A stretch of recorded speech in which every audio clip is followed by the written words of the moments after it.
That was but Mr. Brown and Mr. Bowles also wanted to borrow to invest, and that was criticised by your shadow chancellor as austerity light. So it would seem to me to follow that if that was austerity light, this is austerity light, surely. I want to be very clear that this is about saying we need to invest for growth in the future. We are in a situation where George Osborne is blaming everybody but himself for not looking at what are important drivers of growth in Britain. We want to see investment, and it's not just us, it's the CBI, the TUC, sure, the British Chambers of Commerce, and even Mark Field, George Osborne's own member of Parliament for the Tory party. He has said what we have seen are warm words. He has talked about investment, he's talked about an export-led strategy. Instead, we have a recovery that's built on debt, household debt. How much is public investment at the moment? Well, public investment is at around 30 billion if you take into account some of the difference between current spending and other investment. It's 34 billion in public investment at the moment. Yes, if you it's take about 2% of our GDP. And it should be much higher. By how much? And it should be much higher. More should it be? It should be higher. What we have said is that there is no excuse for what George Osborne has done. No, he has no, I'm not asking about Mr. Osborne. If I ever interview him, I'll ask him. I'm asking about your policy.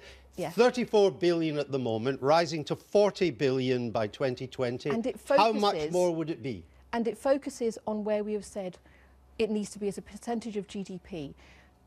The IMF, the OECD and others say that we should be focusing, and it depends on GDP, doesn't it? But you need to have a good level of investment so that you're creating the jobs for the future. No, I'm not arguing about that. What I'm trying to work out is what does this mean in hard cash for investment? How bigger would investment be under a Labour government? Look, it's very clear that George Osborne has been cutting investment. It was around 3.5%. Well, it's now at 1.4% in terms of infrastructure.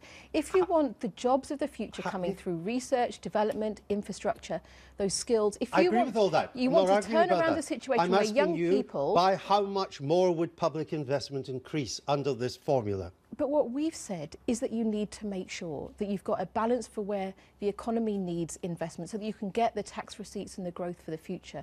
You had economists today, this morning, saying that George Osborne has...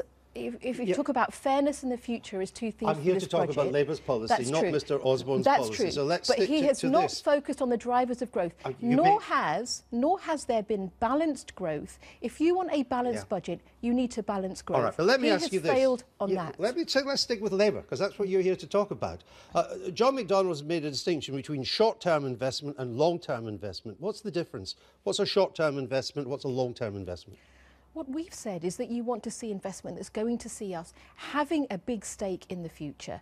If you want to look at energy investment, then you're talking at 20, 30 years for stability in that investment. But what's the difference between a short-term investment and a long-term investment? Well, look, you can see short-term and long-term investment based on how you might support companies or entrepreneurs, but also how you might support the long-term growth. Well, how you might support the long-term growth for the country as well. If you're talking about rail and roads and infrastructure, you will be aware, I'm sure, Andrew, of the reports that showed recently that we have fewer buses than 2010, that our rolling stock on our trains are in poorer condition. People are spending longer to get to work. It's costing them more. The trains are more crowded. That should be a wake-up call to George Osborne that he is not working in the interest of the British public. Right. And people will be rightly asking if his decisions are based on his political interests, not the country's future. Well, he'd be the first chancellor that didn't base it on political interest if it was. But you would balance current spending, day-to-day spending, which at the moment there is a deficit. What would you cut to balance current spending? You can do two things to balance current spending, and you are right on this. The first is about your spending decisions. The second is about your tax receipts. What we're arguing is that if you want to see tax receipts grow, George Osborne has seen them fall as a result of the lack of productivity growth, where we've actually gone backwards. Tax receipts are rising. Where we've actually gone backwards. But what would you cut? It's a simple question. You'd raise some taxes. We would want to see that growth increases and that you see increase in tax receipts. Okay. You cannot spend if it's not within your means. And what... I'll try one more time. What would you cut? If I can just finish... If you cannot spend if it was not within your means, and what this weekend's announcement from the Labour Party was about is saying it's about how we earn our way in the world and survive in a competitive economy. I don't think you're going to tell me. But we'll leave it there. Seema Malhotra, thank you very much.